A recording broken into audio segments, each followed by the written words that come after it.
This afternoon Last on week Studio on G, an Wednesday, update on a stabbing that happened took near place. UNLV, as well as an update on the suspect.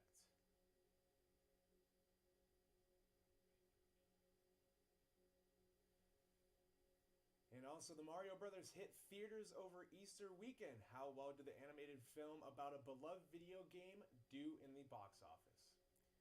And in sports, the Vegas Golden Knights have 2 games remaining in the regular season. Reaction from Riley Smith just ahead.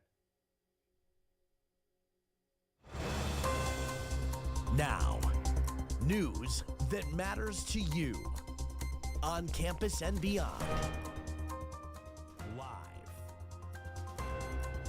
You're watching Studio G.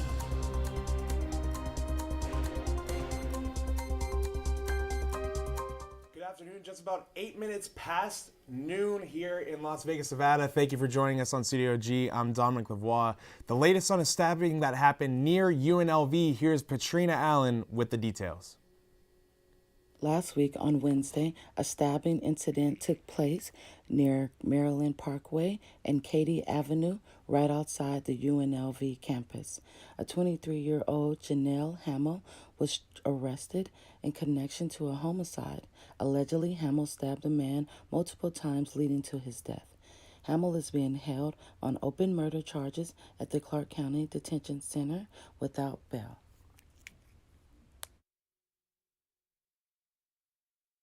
Katrina, once again, thank you for that update, and stay with Studio G for more updates on that story as we get them. And also, women's violence is an important topic to talk about. Reporter Manny Garcia had the opportunity to speak with Dr. Clara Ralston, a graduate student who is studying anthropology.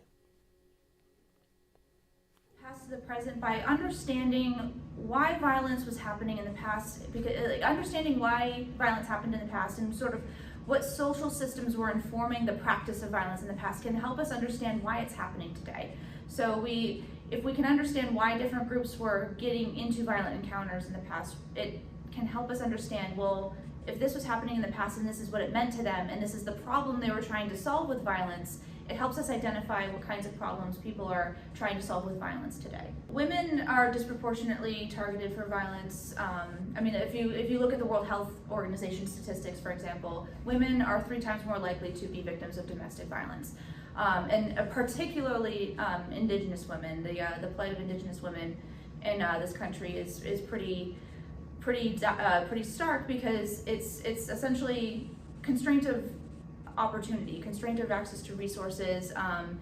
The women who are sort of held in these systems of kind of perpetual violence and domestic abuse and that sort of thing, and essentially disproportionately unable to get access to help or government programs like kind of recognizing this plight. Women are disproportionately affected by violence, and that usually has to do with social institutions that constrain their ability to get out of the situations that put them at risk for violence.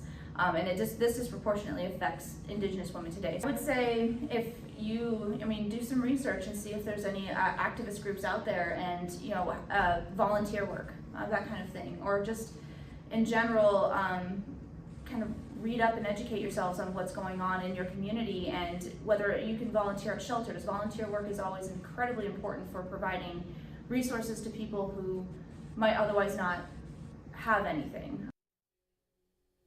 Manny, thank you for that interview, and thank you also to Dr. Ralston for taking the time out to speak with Studio G.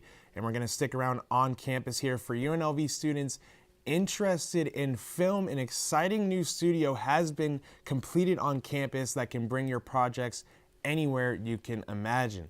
UNLV has teamed up with View, a virtual production specialist, to create a new virtual studio on campus that can place your projects anywhere you want, making it much easier to create world-class films that can span more than just our city. And also, with almost 400 film majors here at UNLV, this will also help prepare those students with the knowledge of what is becoming one of the most popular styles of filmmaking in the entertainment industry. This studio is a great tool for film majors, but can also be a tool for students interested in television and broadcast journalism. UNLV and View are looking to continue their partnership for the benefit of students, the university, and the Las Vegas community. Now we're going to move outside for weather. We can finally say that spring weather is here and it looks like it's going to stay.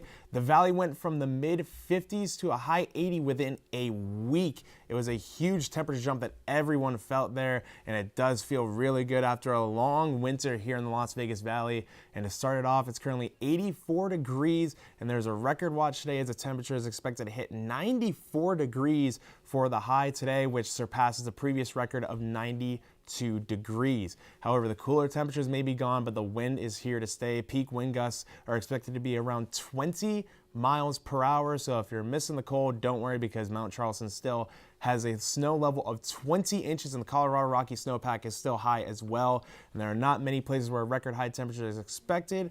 While you can still see snow on the mountains, that's Las Vegas, and the temperatures over here are heating up. Temperatures in the Midwest and the South have not been easy. As we mentioned last week, storms and tornadoes rippled through these regions, leaving a lot of damage in its wake that's still being cleaned up. And on a much smaller scale, this weather even hit Augusta, Georgia, where the Masters took place, causing many weather and hazardous delays.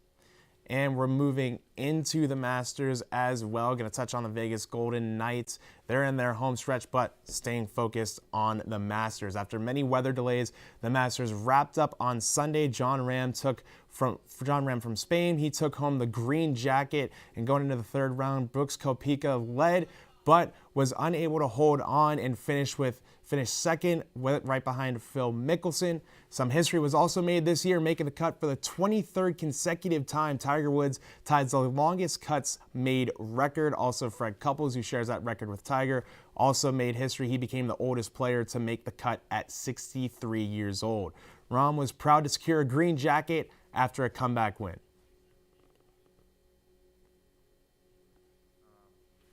Obviously, we all dream of things like this as players, and you try to visualize what it's going to be like and what it's going to feel like. That was a lot of reading for weather, too. When I hit that third shot on the green, and I could tell it was close by the crowd's reaction, just the wave of emotion of so many things just overtook me. Never thought I was going to cry by winning a golf tournament, but I got very close on that 18th hole. And a lot of it because of what it means to me and to Spanish golf, right? It's Spain's 10th major for a player to win the Masters, 4th. And my second win, right? My second major win. It's pretty incredible. And to play the way I did today on Sunday, only one bogey, on difficult conditions and coming in with a margin of, hard to explain, a lot of pride. And I'm really proud of myself from what I did. And moving on to hockey, Mark Stone skated for the first time Monday morning since January 12th after suffering a back injury. You're seeing him take the ice at City National Arena there. The VGK captain, he sported a light blue non-contact jersey, participated in a few drills as well as he slowly works to return to the ice with the Stanley Cup playoffs fast approaching. Forward Nick Waugh spoke to the media following practice yesterday about his return. Here's what he had to say. So he's bringing a lot of leadership, and he's a big element to our group. So, like I said, looking forward to having him back. Moving on now to the Vegas Golden Knights' remaining games. They have 2 games left on the docket this season, a home-and-home against the Seattle Kraken beginning tonight at T-Mobile Arena. Seattle and Vegas are 1-1 in the season series so far, with the last meeting between the two coming in November, where the Kraken dismantled Vegas in T-Mobile Arena 4-2. Golden Knights forward Riley Smith is happy with the challenge of a so-called mini-series to end the regular season. Too many games that are walk in the parks, and like a walk in the park in the last few weeks, so it's good to be challenged like that at the end of the season. Sometimes you can ride a wave going into playoffs and you're not really playing the best competition, and sometimes it bites you as soon as you get into that first game. So we don't have any room to lay off our game. We have to make sure that we're bringing our best effort, and these are 2 big games for us as well.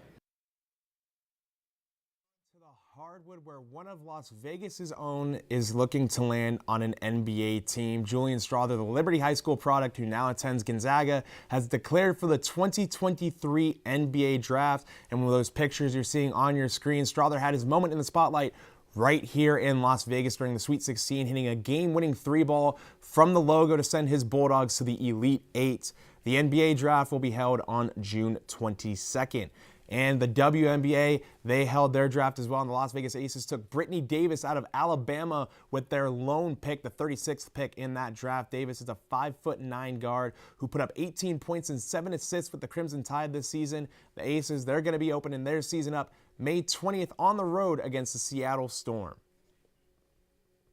And talking money, this past week, Wallet Hub released their annual least and most financially literate states list. And unfortunately, sort of unfortunately, our state of Nevada was ranked the 10th least financially literate state in America.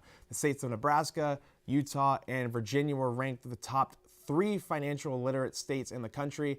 And as you know, Nevada is mainly known for heavy gambling, with the 2 most known cities being Reno up north and right here, Las Vegas. Their data was set on 17 key metric ranges, from high school financially literacy grades to share of adults with rainy day funds. With Nevada being ranked as the 10th lowest, our state has seen some progress from being ranked the lowest in America just 8 years ago in 2015. And moving back to the box office, a new animated film has made history this long Easter weekend. The Super Mario Bros. Movie beats a new high score at the box office with groundbreaking numbers. Super Mario Bros. Is based on the 1985 video game and television series, which earned more than $200 million in the US and Canada for its 5-day opening run, and an estimated $377 million worldwide, all of that according to CNN. It marks the year's most significant box office global opening, with Marvel's Ant-Man and the Wasp: Quantumania at $225 million just behind it. And before we go, we're going to just leave you off with a bit of a message. Thank you all for tuning in. We're going to be right here, same time, same place on Thursday for more news. Thank you all for joining us.